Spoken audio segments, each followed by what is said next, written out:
guys, how are you all? Welcome to Examire. How are you all doing? I'm sorry for not uploading or not taking the live sessions at 6 o'clock every day.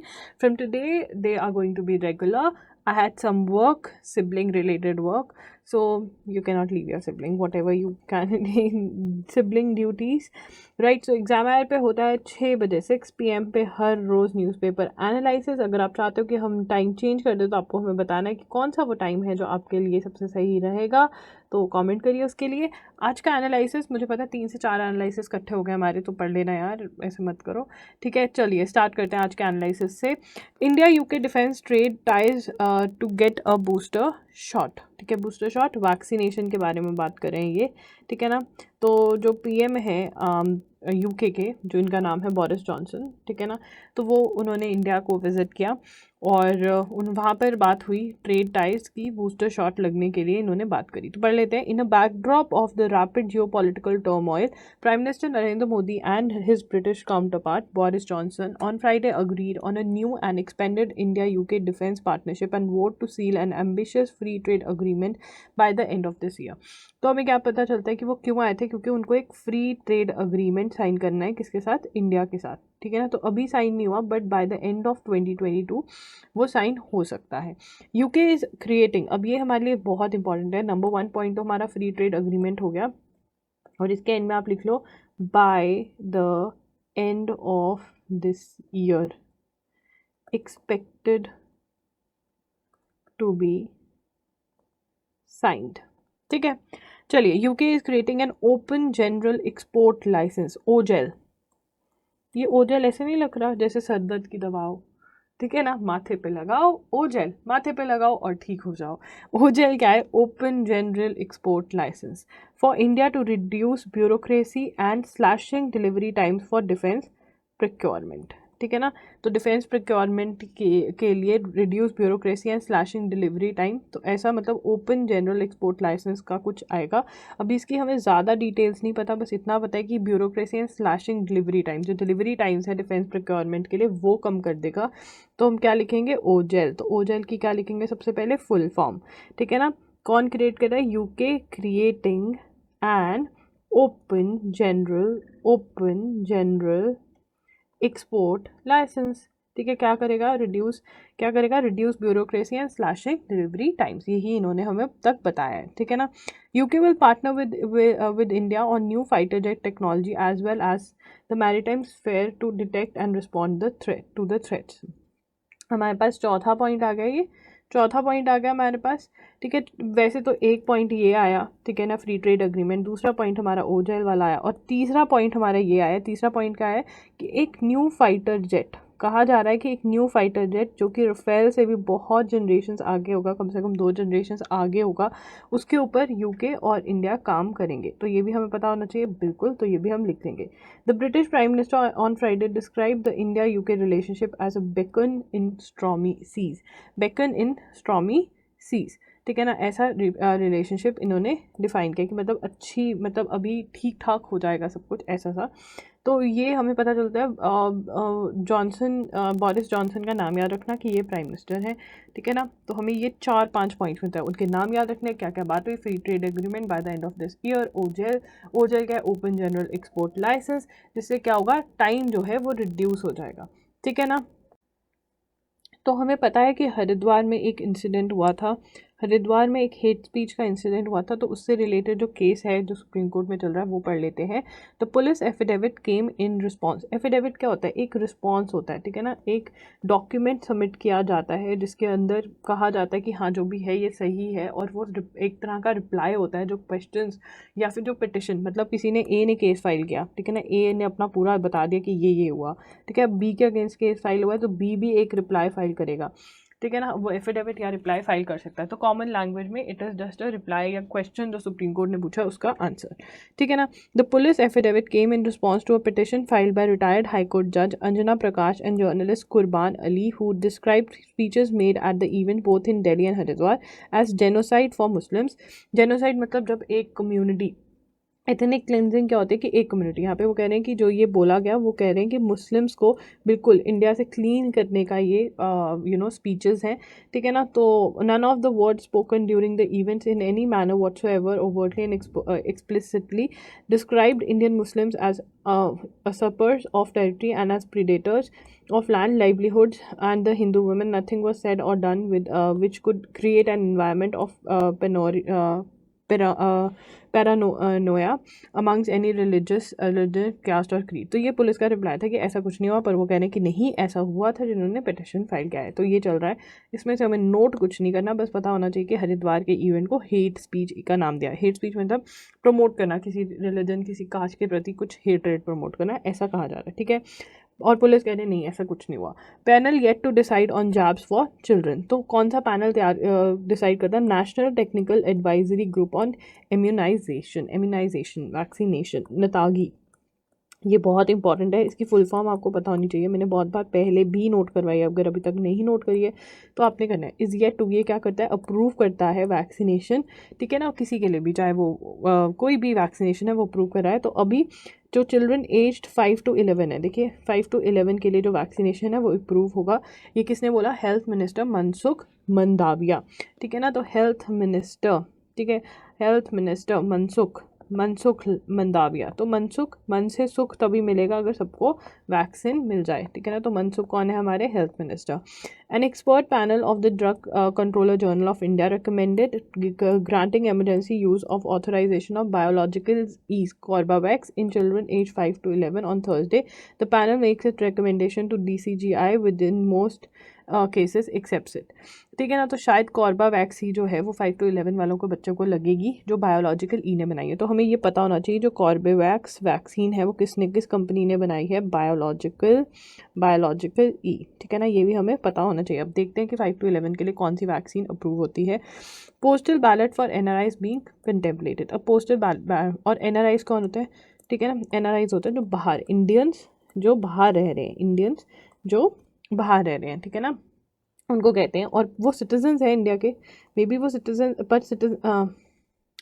अब यहाँ पे मैं आपको बता दूँ कि NRIs जो होते हैं, वैसे जो जनरल लैंग्वेज में NRIs होते हैं वो होते हैं कि जो इंडियंस बाहर रह रहे हैं, ठीक है ना। तो वो सिटीजन्स को भी बोल देते हैं और नॉन सिटीजन्स को भी बोल देते हैं। मतलब अगर मान लो एक इंडियन है, वो कनाडा या अमेरिका चला गया और उसको वहाँ पे सिटीजन मिल गई, तो तब भी हम उनको NRI ही बोलते हैं नॉर्मल भाषा में, ठीक है। बट यहाँ पे जो है वो सिटीजन्स की बात करें, मतलब मान लीजिए वो बस वहाँ पे रह रहे हैं, पासपोर्ट उनका इंडिया का ही, सिटीजन वो इंडिया के ही हैं, ठीक है ना, मतलब अभी वहाँ की सिटीजनशिप नहीं लिया उन्होंने। पढ़ लेते हैं।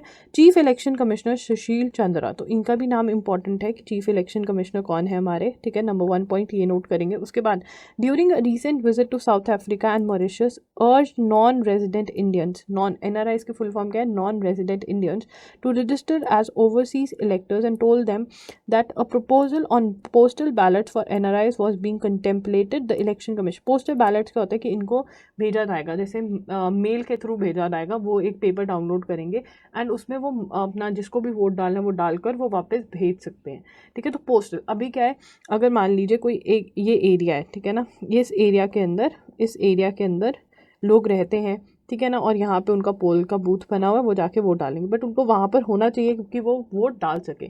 अगर कोई इंडिया में ना नहीं बल्कि कनाडा में बैठा है तो वो अगर वो चाहते हुए भी वोट नहीं डाल सकते, या तो वो कनाडा से इंडिया आएगा वोट डालने, वो कोई आता नहीं है, ठीक है। He also shared with the member that extension of electronically transmitted postal ballot system, ये इंपॉर्टेंट है, ETBPS, ठीक है ना। तो ये है ETBPS, ये BTS नाम का बड़ा कुछ फेमस हो रहा है, तो ये तो BTS हो गया और EP डाल दो बीच में, ठीक है। तो क्या है ये, इसका नाम पूरा electronically transmitted postal ballot system facility to overseas voters is being contemplated, मतलब सोच रहे हैं कि ये कर दें। While the ECI at present allows NRIs to register as overseas electors as long they have not acquired the citizenship of another country. देखा, मैं वो यही बोल रही थी कि यहाँ पे जो NRIs रेफर हो रहे हैं, वैसे नॉर्मल जनरली जो इंडियंस बाहर गए हुए हैं उनको अगर पीआर मिल गया, सिटीजनशिप मिल गया, तो हम उनको बोलते हैं ये एनआरआई, या फिर वो बाहर रह भी रहे हैं तो एनआरआई। बट यहाँ पे इलेक्शंस में कौन वोट कर सकता है? जो सिटीजन है।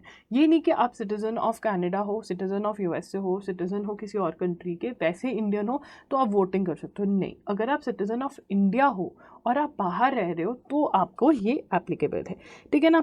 According to an ECI official, as of now there only 1.12 lakh registered overseas electors. तो ये भी हमारे लिए इंपॉर्टेंट है।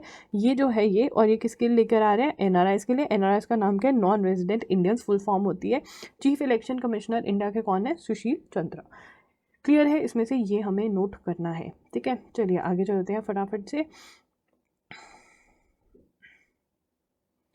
आगे। और हमें पता ही होगा कि 400th एनिवर्सरी श्री गुरु तेग बहादुर जी की सेलिब्रेट करी गई है, ठीक है। तो वो 9th गुरु थे सिख जो है रिलीजन है उनके, ठीक है। चलिए आगे चलते हैं। ISRO to conduct RLV landing experiment soon. तो ये हम पढ़ लेते हैं, अगेन हमारा स्पेस से रिलेटेड है, ठीक है। तो पढ़ते हैं इसको। ISRO to conduct RLV landing experiment soon. तो RLV है क्या? RLV की फुल फॉर्म क्या है? RLV is reusable launch vehicle technology demonstration, ठीक है ना। रीयूजेबल लॉन्च व्हीकल मतलब एक व्हीकल जिससे वो बार बार यूज़ कर सके लॉन्च करने के लिए, ठीक है ना। The Indian Space Research Organisation, देखिए आप इसरो की फुल फॉर्म तो हमें रटी हुई होनी चाहिए, ठीक है ना। इसरो, DRDO ये सब कॉमन है। आपको एक आइडिया दे देती हूँ, जैसे मैं कहती हूँ कि आपको इंपॉर्टेंट हेड्स की लिस्ट अपनी नोटबुक, जो आप करंट अफेयर्स की नोटबुक है उसके पीछे लिखते रहना चाहिए, जो बार बार मेंशन हो रहे हैं उनके। वैसे ही इसरो, HAL, DRDO इनका मेंशन बार बार होता है, ठीक है ना। और आपको ये बिल्कुल बिल्कुल याद होने चाहिए, बहुत कॉमन टर्म्स हैं। तो Indian Space Research Organisation is aiming to carry out a landing experiment, LEX जिसको बोल रहे हैं, क्या लेक्स। अब जब नोट करोगे तो इसरो, क्या नोट करोगे, ठीक है। ये नोट क्यों नहीं हो रहा है यहाँ पे मेरे पेपर पे मतलब मेरी स्क्रीन पे। ISRO aiming to carry out a landing experiment, ऐसे लिखोगे, ठीक है ना। और फिर उसके पीछे ये लेक्स लिखोगे, ठीक है ना। अ क्रिटिकल कंपोनेंट, क्या है ये लेक्स? क्या है? What is LEX? यहाँ पे अगर तुम्हें ऐसा भी लिखना तुम लिख सकते हो, what is LEX? Reusable critical component. Critical मतलब बहुत इंपॉर्टेंट कंपोनेंट की रीयूजेबल लॉन्च व्हीकल टेक्नोलॉजी बन सके, ठीक है। डेमोस्ट्रेशन, ठीक है। ये प्रोग्राम है in the next few days. तो ये हम पूरा का पूरा नोट करेंगे, बिल्कुल ये इंपॉर्टेंट है। इनकी full form, in the next few days ISRO chairman Somnath, ये भी इंपॉर्टेंट हो गया, इनका मेंशन आ रहा है। सोमनाथ, तो अपनी लिस्ट में पीछे जाओ, नोटबुक घुमाओ। सोमनाथ कौन है? इसरो के चेयरमैन। इसरो की फुल फॉर्म तुम्हें पता होनी चाहिए, ठीक है ना। The Hindu on Friday that RLV LEX the second in series of experimental flights for the RLV TD जो प्रोग्राम है will be held in April itself. We don't want to announce, वो कहते हैं अभी हमने कुछ अनाउंस नहीं। इन्वॉल्व, अब क्या है? RLV LEX involve taking an unmanned winged prototype to an altitude of 2.3 kilometre to 2.4 kilometre on a helicopter. मतलब ये जो है ये कोई जो ये जो इसको जुगाड़ बोल लें, ये जो बना रहे हैं इसको, ये हेलीकॉप्टर पे, यार हेलीकॉप्टर कैसे बनाऊँ? ये ऐसे हेलीकॉप्टर जो है ना, बहुत ही, ये हेलीकॉप्टर जो है उसको कहाँ पर लेके जाएगा? 2.3 किलोमीटर का ऑल्टीट्यूड पे ऊपर लेके जाएगा, and releasing it to land at a defence research development organisation airstrip at Chitradurga Karnataka. अब ये भी इंपॉर्टेंट है।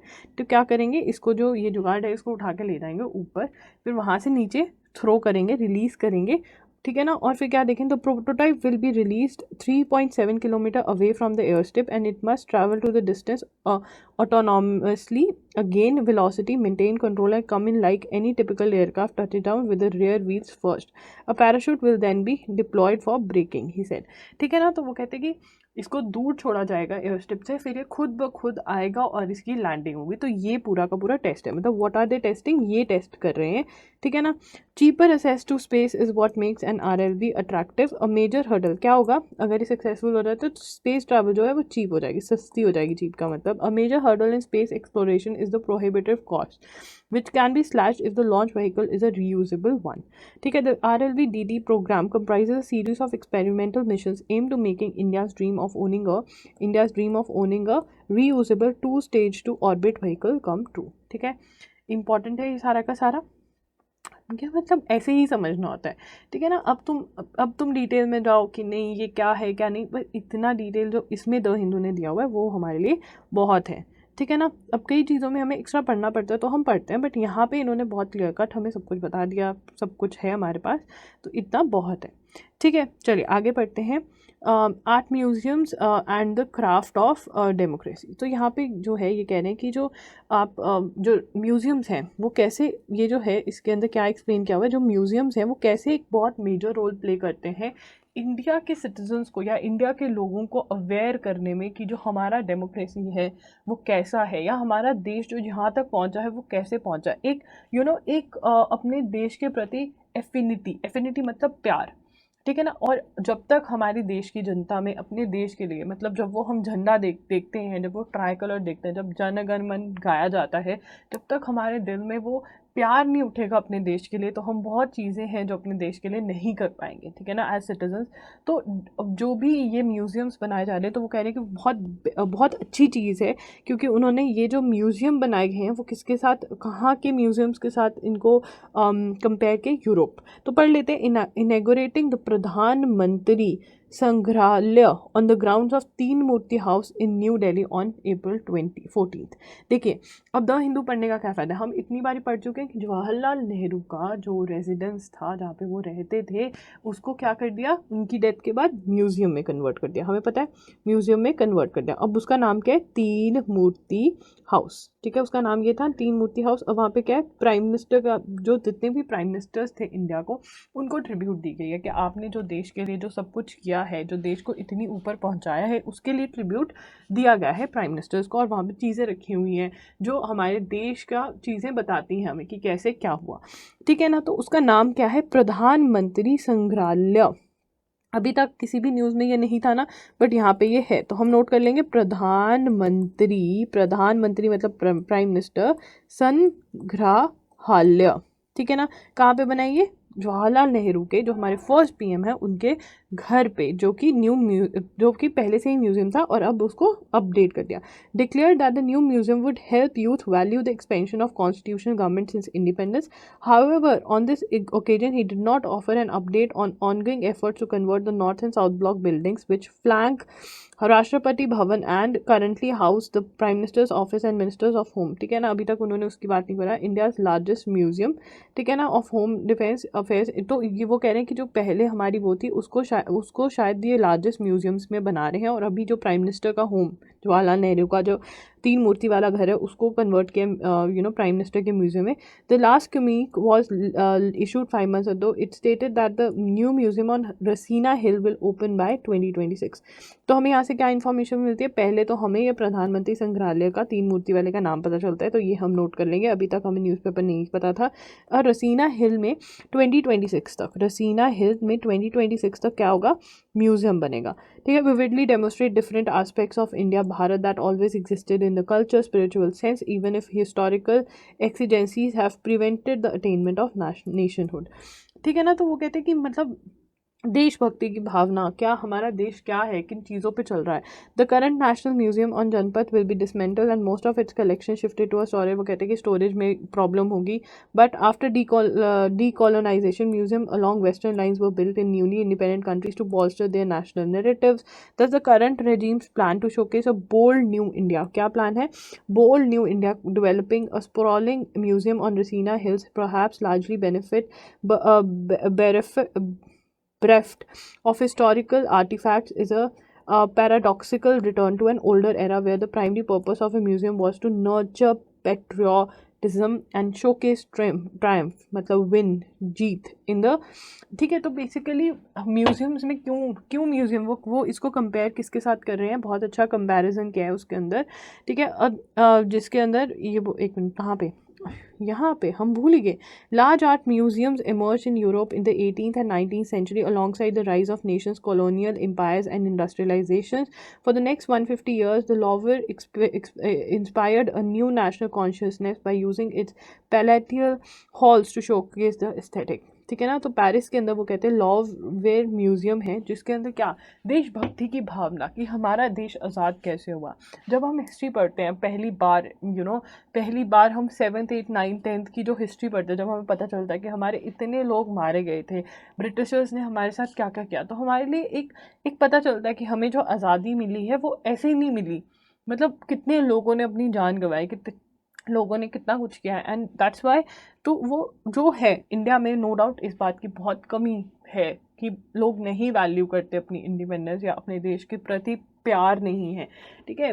Hatred towards a political party is a different thing, कि आपको कोई पसंद नहीं है, but hatred towards nation is all together at a different level, ठीक है। मुझे मेरे देश से बहुत प्यार है। मैं जब तिरंगा देखती हूँ, मैं जब वो ट्राई कलर देखती हूँ, तो मुझे बहुत बहुत बहुत प्राउड फील होता है। और जन गण मन जहाँ पे भी चल रहा हो, चाहे टीवी पे चल रहा हो, हमारे घर का ये रिचुअल है कि हम मतलब अटेंशन पोजीशन में खड़े होंगे और बिल्कुल बिल्कुल उसको गाएंगे, because that's our country and that's something I am really close to. और आपको भी मैं यही एडवाइस दूंगी। आई नो ये बहुत फ्री का ज्ञान था, बट येस, हम इंडियंस हैं, अगर हम ही अपने देश को प्यार नहीं करेंगे, अगर हम ही बोलेंगे कि अरे इंडिया तो ऐसा है, इंडिया तो वैसा है, इंडिया तो कभी सुधर नहीं सकता, तो क्या होगा हमारे देश का। आई मीन आप कभी दूसरे कंट्री के लोगों को देखना, उनके बच्चों से मिलना, वो अपने कंट्री से कितना प्यार करते हैं, मतलब आपको ऐसा लगेगा कि यार मैं अपने देश से इतना प्यार क्यों नहीं करता, ओके। अब fishing for workable solutions in the Palk Bay. तो पार्क बे क्या है, पढ़ लेते हैं इसको, फिर हम समझेंगे सारा। After a gap of 15 months, the India Sri Lanka joint working group on fisheries held its much awaited deliberations in virtual format on March 25. JWG एक ग्रुप है, क्या है, joint working group on fisheries. Fisheries मतलब फिशिंग से related issues को discuss करने के लिए। But between the two meetings of the JWG, a number of events, some of them unfortunate, have occurred in the Park Bay region that encompasses India's Tamil Nadu and Sri Lanka's North Province, ठीक है ना। तो India's Tamil Nadu and Sri Lanka's Northern Province के बीच में ये जगह आती है। तो यहाँ पे हम देख लेते हैं ये जगह कहाँ पर है। देखिए, तो ये वाला जो ये रेड मार्क किया हुआ है इन्होंने, ये सारा पार्क स्ट्रेट बोला जाता है इसको, ठीक है ना। तो और यहाँ पे हमारा तमिलनाडु आ जाता है, रामेश्वरम आ गया, ठीक है, ये सारा तमिलनाडु का एरिया आ जाता है, ठीक है ना। और यहाँ पे श्रीलंका का भी एरिया लगता है, तो ये हमारे बीच में कॉमन आ गया, ठीक है। तो इसका इशू है फॉर इंस्टेंट 7। अब वहाँ पे वो कहते हैं कि बहुत इश्यूज हुए, तो ये जो JWG है ये बनाई गई, तो इसकी बिटवीन टू मीट, मतलब एक मीटिंग हुई और फिर दूसरी मीटिंग हुई, उस मीटिंग के ड्यूरेशन के अंदर क्या हुआ, fishermen 5 from Tamil Nadu and 2 from Sri Lanka have died in mid-sea clashes, मतलब उन दोनों में आपस में लड़ाई होगी तो मर गए वो लोग। Just as sections of fishermen from the Park Bay bordering districts of Tamil Nadu continue to transgress the international maritime boundary line, तो IMBL को वो पार कर जाते हैं। Cases of many of them getting arrested and their boats being impounded by the Sri Lankan authorities continue। तो क्या करते हैं, जब वो लाइन क्रॉस कर जाते हैं तो उनको अरेस्ट कर लिया जाता है और उनकी जो बोट्स होती हैं उनको इम्पाउंड कर लिया जाता है। तो ये इशू डिस्कस करने की, what has precipitated matters is that in early February the impounded boats around 140 in number were auctioned despite bilateral understanding on the, मतलब जो ये बोट्स थी इनको ऑक्शन कर दिया गया, दो बायलैटरल अंडरस्टैंडिंग मतलब एक है उनके मैटर में। तो ये क्यों गलत है, एक तरफ इंडिया जो है वो श्रीलंका की हेल्प कर रहा है, हम इतना ज़्यादा उनको मदद कर रहे हैं जबकि उनको इकोनॉमिक क्राइसिस हो रखा है। तो ये एक परफेक्ट टाइम है कि बैठकर बात किया जाए कि देखो हम तुम्हारे नेबर्स हैं, हम तुम्हारी मदद करते हैं और तुम हमारे फिशरमैन को मार रहे हो, हम उनकी बोट्स ले रहे हो, तुम उनको अरेस्ट कर रहे हो। तो इसमें यही बोला गया है, बट इशू भी समझाया गया, बट वो यही कह रहे हैं कि हम हेल्प कर रहे हैं तो we should sit and talk to them, this is the best time. At the same time the fisherman of Tamil Nadu experience a genuine problem, the lack of fishing areas. तो एक उनकी प्रॉब्लम क्या है, IMBL in June 19, consequent to the demarcation of IMBL in June 1974। तो 1974 में एक agreement हुआ था IMBL, ठीक है ना। क्या IMBL क्या है, इंटरनेशनल मैरीटाइम बाउंड्री लाइन, ठीक है ना। अग्रीमेंट हुआ था कि ये तुम्हारा एरिया है, ये तुम्हारा एरिया, तो तुम इसको क्रॉस नहीं करोगे। अब उसमें प्रॉब्लम क्या आ रही है, if they confine themselves to the Indian waters they find the area available for fishing full of rocks and coral reefs besides being shallow, ठीक है ना। तो वहाँ पर क्या है, बहुत ज़्यादा रॉक्स हैं, वहाँ पे फिशिंग नहीं हो सकती, ठीक है ना। The distance between Dhanushkodi Tamil Nadu and IMBL is 9 nautical miles while the maximum distance Devipattinam and the IMBL is 34 nautical mile. Under the Tamil Nadu Maritime Fishing Regulation Act 1983, mechanized fishing boats can fish only beyond 3 nm from the coast. मतलब वो सिर्फ 3 nautical miles तक जा सकती हैं. This explains the trend of the fishermen having to cross the IMBL. तो क्योंकि वहाँ पे जो एरिया है, प्रॉब्लम क्या है, मान लो ये हमारी लाइन है तो इतने एरिया के अंदर ही फिशिंग हो सकती है, बट यहाँ पे बहुत ज़्यादा रॉक्स हैं और यहाँ पे फिशिंग नहीं हो सकती. तो क्योंकि उनको फिशिंग करनी है तो वो क्रॉस कर जाते हैं वो लाइन, और ये अग्रीमेंट हुआ था. तो ये हम नोट कर लेंगे, बिल्कुल बिल्कुल ये बहुत इंपॉर्टेंट है, सबके लिए important. Tamil Nadu maritime fishing regulation act, ठीक है ना. इसके अंदर क्या है ये सारा हमें नोट करना है, यहाँ से लेके यहाँ तक पूरा. The explain the trend of fisherman of IMBL frequently. Another factor is that the people of two countries in general and fisher folk in particular have common threads of language, culture, religion, all of which can be used purposefully to resolve it. तो ये तो opinion है कि इसको resolve करने के लिए करा जा सकता है. The present situation which is otherwise very stressful for Sri Lanka in view of economic crisis can be utilise to bring the fisherman for the two countries to negotiating table.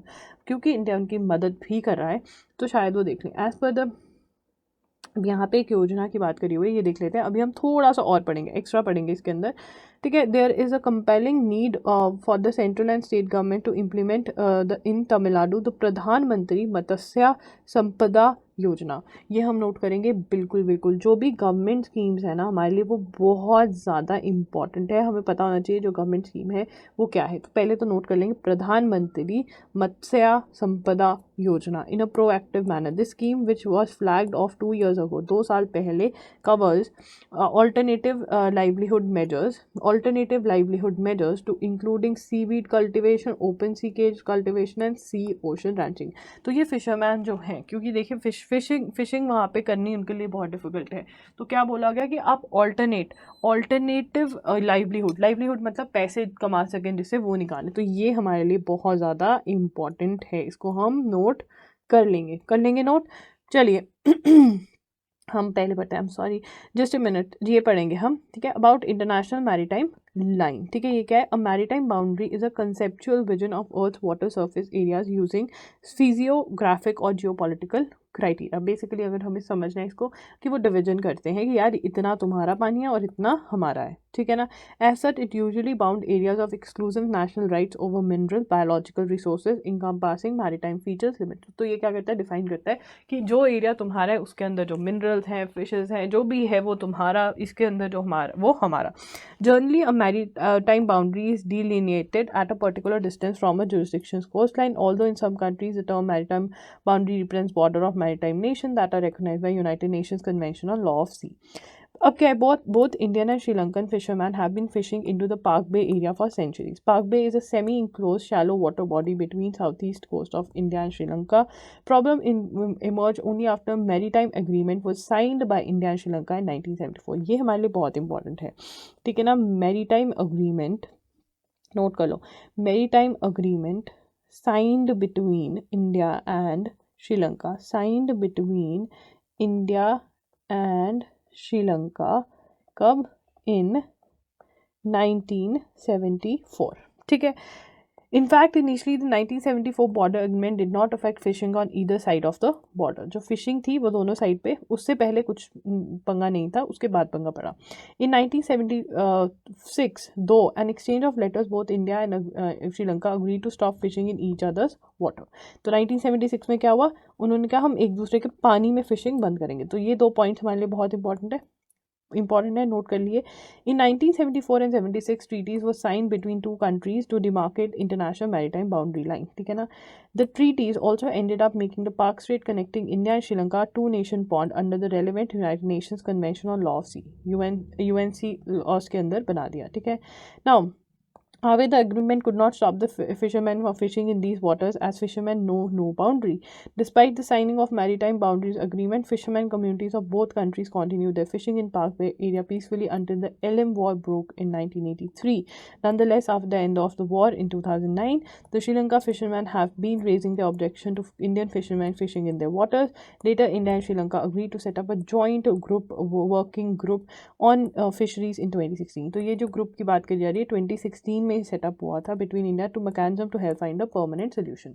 तो ये हमारे लिए बहुत इंपॉर्टेंट है। पहला अग्रीमेंट जो हमारा हुआ वो हुआ 1976 के अंदर, 1974 में, फिर 1976 के अंदर हमने अग्री किया कि हम एक दूसरे के पानी में नहीं जाएंगे, और उसके बाद 2016 में जॉइंट वर्किंग JWG फॉर्म किया गया, जिसके अंदर कहा गया कि बैठकर इसका सोल्यूशन निकालेंगे। ठीक है ना। तो एक्स्ट्रा इन्फॉर्मेशन भी इसमें ज़रूरी थी, और प्रधानमंत्री की जो योजना है, गवर्नमेंट स्कीम है, वो भी हमें पता होनी ज़रूरी है। डिफरेंट नैरेटिव्स, ये क्या है, Maldives government decision to ban India out. तो हमने ये न्यूज़ पढ़ी थी, इंडिया आउट कैंपेन वहाँ पे चल रहा था। तो वहाँ पर एक सेट, मालदीव्स के अंदर एक सेट ऑफ पीपल, एक पार्टी जो है वो ये सोचती है कि जो इंडिया की आर्मी है वो वहाँ पर है मालदीव्स के अंदर। ठीक है ना। वो कह रहे हैं कि है वहाँ पर, एंड जो इंडिया के रिलेशंस हैं, जो ये पढ़ लेते हैं हम पहले। मतलब वहाँ पे दो सेट हैं, एक फर्स्ट सेट है और एक सेकंड सेट है। ठीक है ना। मान लीजिए जो फर्स्ट सेट है वो कह रहा है कि हम इंडिया फर्स्ट पॉलिसी लेकर आएंगे, कि इंडिया फर्स्ट पॉलिसी हमारी है, कि हमारा जो नेबर है, मालदीव्स हमारा नेबर है इंडिया का, तो हम उनके साथ ट्रेड करेंगे, हम उनके साथ मतलब अच्छा रिलेशन बनाएंगे। ठीक है ना। एक पॉलिटिकल पार्टी जो है वो ये कह रही है। दूसरी पॉलिटिकल पार्टी है कि इंडिया आउट मतलब कि इंडिया, वो कह रहे हैं कि क्योंकि इंडिया के साथ अच्छे रिलेशन है, तो उनको लगता है कि इंडिया की जो आर्मी है वो मालदीव्स के अंदर है और उनकी इंटरफेरेंस है, तो इंडिया आउट, इंडिया की इंटरफेरेंस नहीं होनी चाहिए। ठीक है। तो अब जो फर्स्ट ग्रुप आया है वापस पावर के अंदर, उन्होंने बोला कि हम इंडिया आउट जो पॉलिसी, जो कैंपेन है, वो बिल्कुल मतलब हम उसको नहीं वो करते, एक्सेप्ट नहीं करते, और हमारा जो पॉलिसी है वो इंडिया के लिए इंडिया फर्स्ट रहेगी।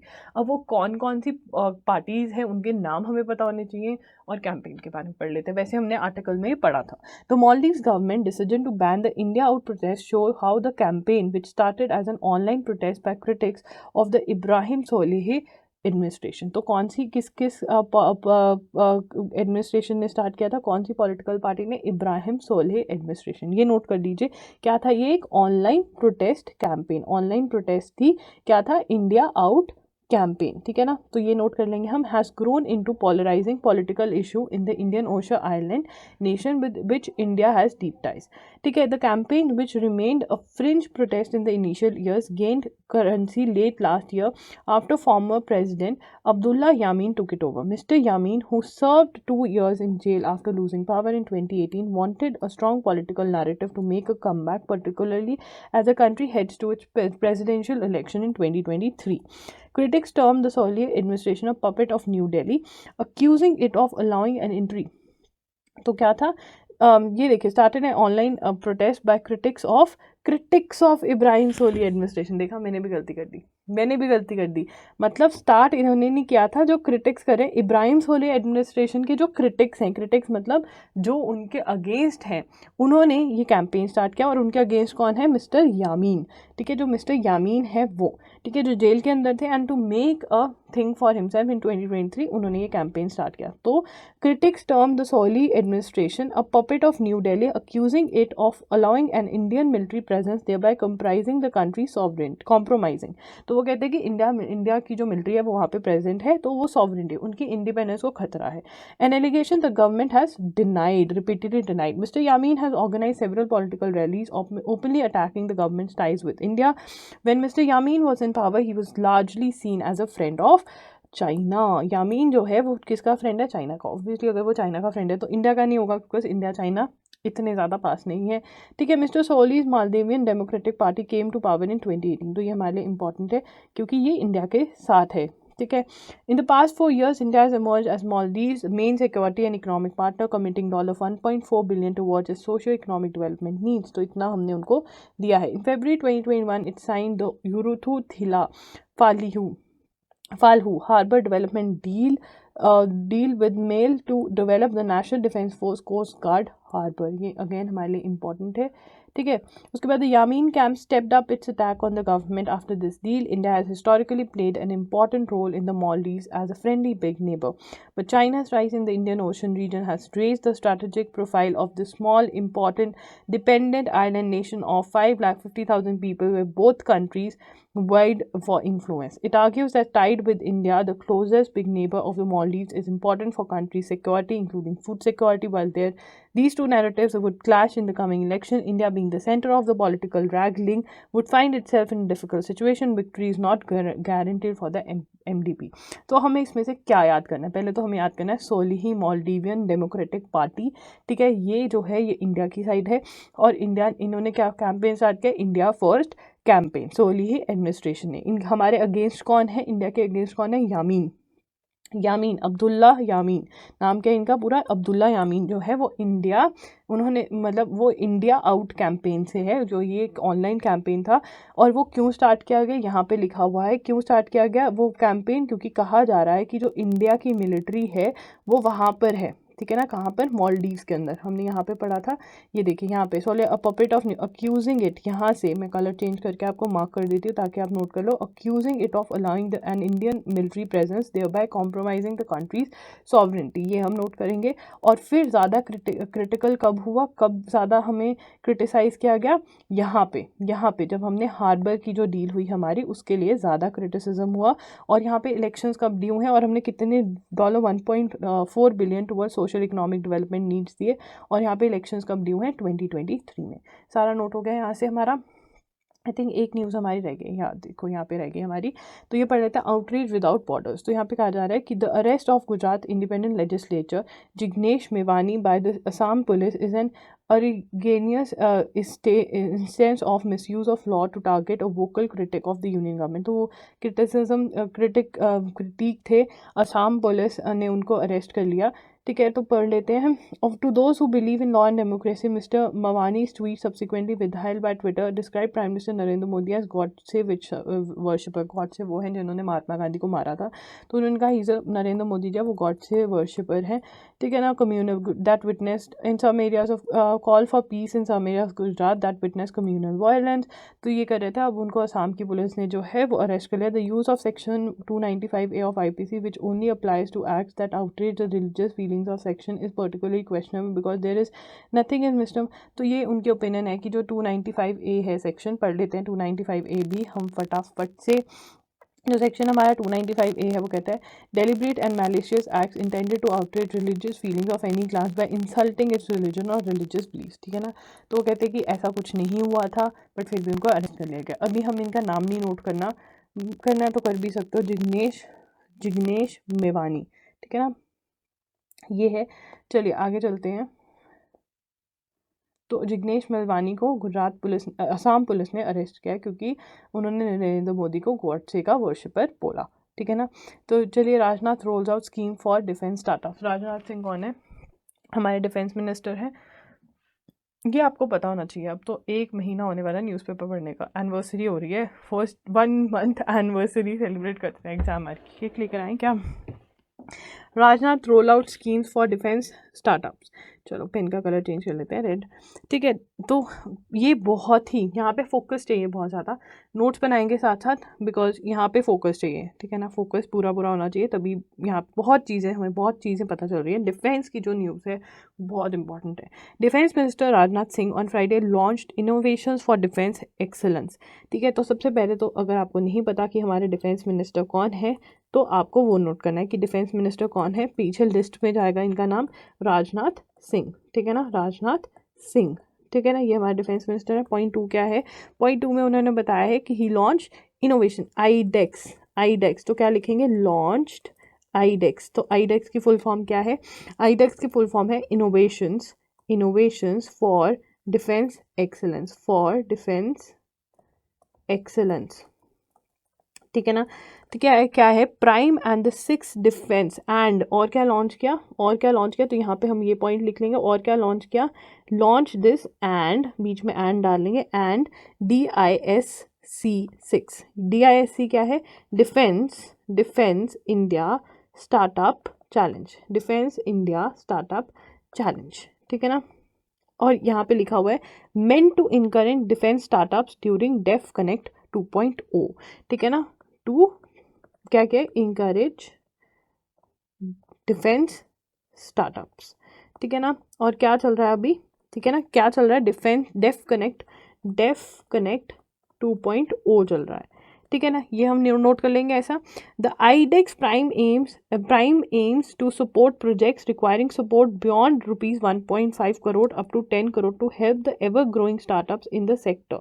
क्या है, तो आईडेक्स क्या कर रहा है, इनोवेशंस फॉर डिफेंस एक्सीलेंस। अब ठीक है, कोई कंपनी है वो इनोवेट कर रही है, वो अपना सारा कुछ कर रही है, डिफेंस से रिलेटेड रिसर्च कर रही है और उसको पैसा चाहिए, ठीक है। और डिफेंस जो है, जो हमारी जो लोग हैं उनको लग रहा है कि हाँ ये कर सकते हैं, तो एक तरह से ये डिफेंस का शार्क टैंक हो गया जिसके अंदर वो जाके अपना पिच करते होंगे और सब करते होंगे। तो ये हमारा क्या है, आईडेक्स का, ठीक है ना। तो आईडेक्स के अंदर क्या है, सपोर्ट करेंगे उन प्रोजेक्ट को जिनको ₹1.5 करोड़ से ऊपर, लिखो ₹1.5 करोड़ से ऊपर पैसा चाहिए और 10 करोड़ तक पैसा चाहिए, उनको सपोर्ट करेंगे। किसके अंदर, आईडेक्स के अंदर। DISC क्या है, Indian startup to encourage defence startups, ठीक है ना, वो है।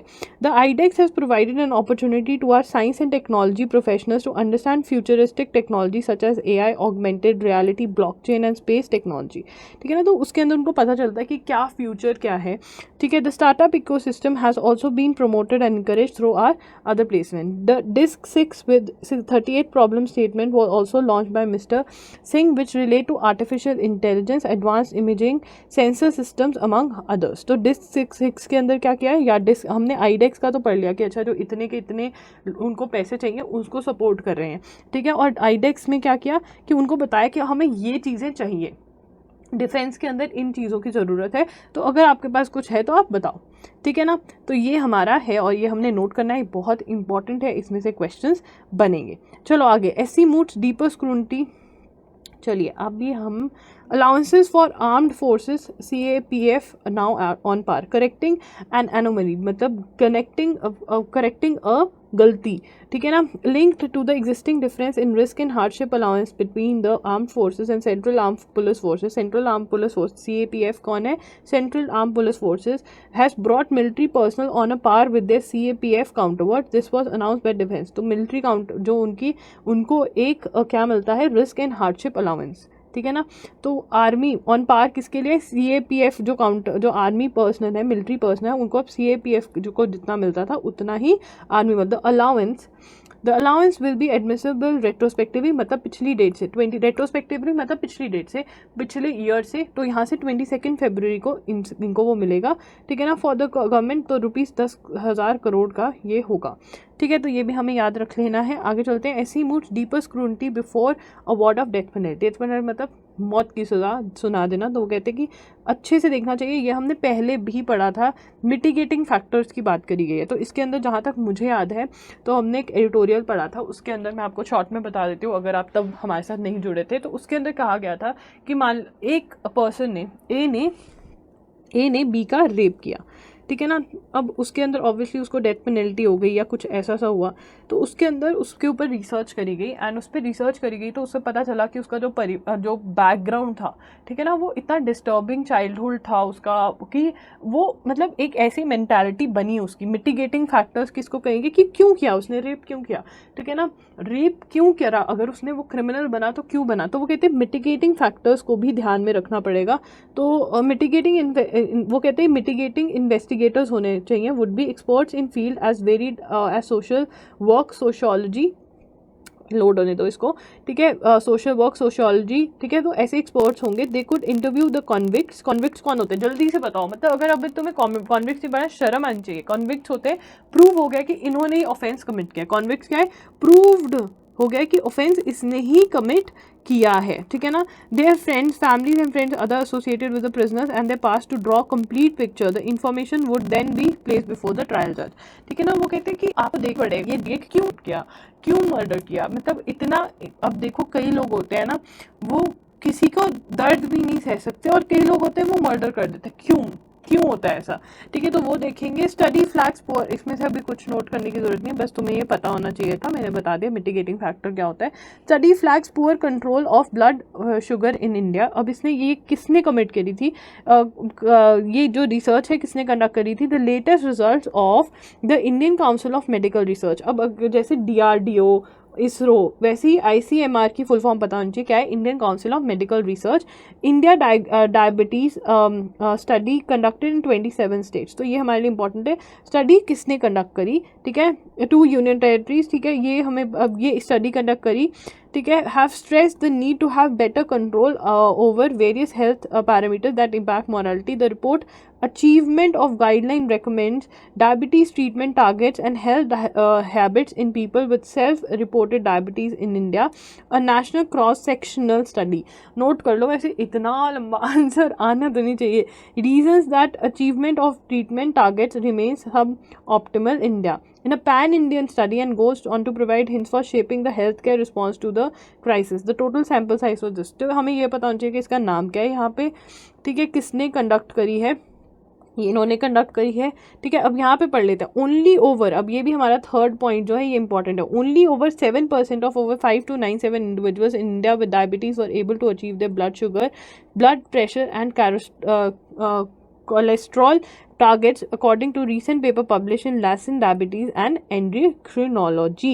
ठीक है, अब क्या है, तुम्हें ये भी समझना चाहिए। देखिए पेपर क्या होता है, देखिए बहुत सारे रिसर्च पेपर्स जो हैं वो पब्लिश होते हैं, ठीक है ना। तो रिसर्च पेपर का, किसका रिसर्च पेपर था, लैंसेट डायबिटीज एंड एंडोक्रिनोलॉजी, ठीक है ना। अब रिसर्च पेपर को नाम क्या दिया, वो इन्होंने ये नाम दिया, किसने कंडक्ट किया था, इन्होंने कंडक्ट किया था ICMR और इंडिया ने, ठीक है। अब इन्होंने क्या किया कि बहुत कम लोग हैं जो अपना ब्लड शुगर लेवल है वो कंट्रोल कर पाते, 7% जो हैं ऑफ दीज मैनी इंडिविजुअल्स जो हैं वो अपना सब कुछ ब्लड प्रेशर, ब्लड शुगर और कोलेस्ट्रॉल जो है वो कंट्रोल कर पाते हैं, ठीक है ना। तो ये है, ओके। जब भी किसी सर्वे को पढ़ो तो ऐसे ही पढ़ो जिसके अंदर तुम पहले देखो किसने कंडक्ट किया, फिर क्या कहा, और अगर बताया हुआ कहाँ पे वो हुआ तो मतलब कहाँ किस पेपर में छपा तो वो भी। Myanmar junta chief calls for talks with rebels, तो म्यांमार जुंता जो है वो बात करने की कोशिश कर रहा है, तो ये हम इसके ऊपर पहले डिस्कस कर चुके हैं बहुत ज़्यादा डिटेल में, तो अभी ज़रूरत नहीं है, ठीक है। चलिए आगे देखते हैं।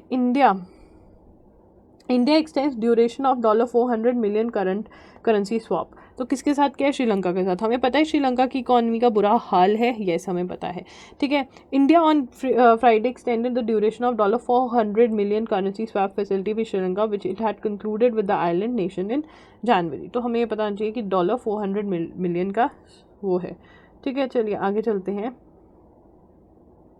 इंडिया सेड, चलो अभी बस हमारी ये 2 न्यूज़ रहेगी, चलो बचवाड़ी जल्दी से ख़त्म करेंगे और फिर मुझे तो अभी और भी न्यूज़पेपर एनालिसिस करने हैं और तुम्हें पढ़ने हैं फटाफट से, मतलब फटाफट से ये होना चाहिए। तो इंडिया जो LIC जो है उसका IPO हो रहा है, ठीक है ना, तो वो उसके बारे में पढ़ लेते हैं।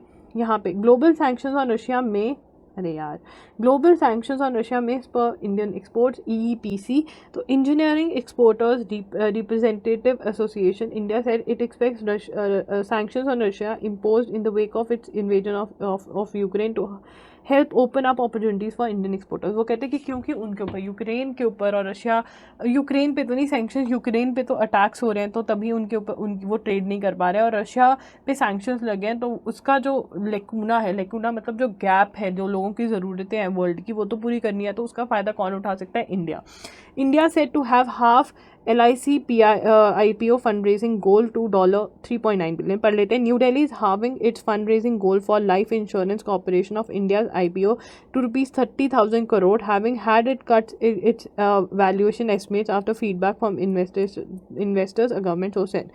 तो LIC की फुल फॉर्म क्या है, लाइफ इंश्योरेंस कॉर्पोरेशन, और वो क्या हो रहा है, IPO। The state-owned insurance behemoth is now valued at about 6 trillion according to the source who declined to be identified। ये हमें नोट करने की ज़रूरत नहीं, बस तुम्हें ये पता होना चाहिए कि LIC का IPO हो रहा है, क्या मतलब आप उसके शेयर्स खरीद पाओगे, ठीक है। तो ये होता है। चलो बच्चों ये अब का हो गया, ठीक है ना। सब्सक्राइब कर देना यार चैनल को, प्लीज़ सब्सक्राइबर्स बढ़े, फटाफट से सब्सक्राइब कर देना और इस सेशन को लाइक कर देना। हमें एग्ज़ाम आयर पे फॉलो कर लेना, @IM एग्ज़ाम आयर पे, वहाँ पे मैं इन्फॉर्म कर देती हूँ तुम्हें, और सब्सक्राइब कर लोगे तो मैं बता रहा है क्लास कब है, क्या है, सब कुछ, ठीक है। Be part of the community जो ये इनिशिएटिव चला है इसको सक्सेसफुल करने के लिए प्लीज़ हमारे सब्सक्राइबर्स बढ़ा दो, नहीं तो मेरी टीम बोलेगी आपने ऐसे ही न्यूज़पेपर एनालिसिस स्टार्ट किया। बच्चों तुम्हारे लिए स्टार्ट किया है, मुझे सपोर्ट करो, ठीक है। Okay bye, take care and we will meet in our next session, ठीक है।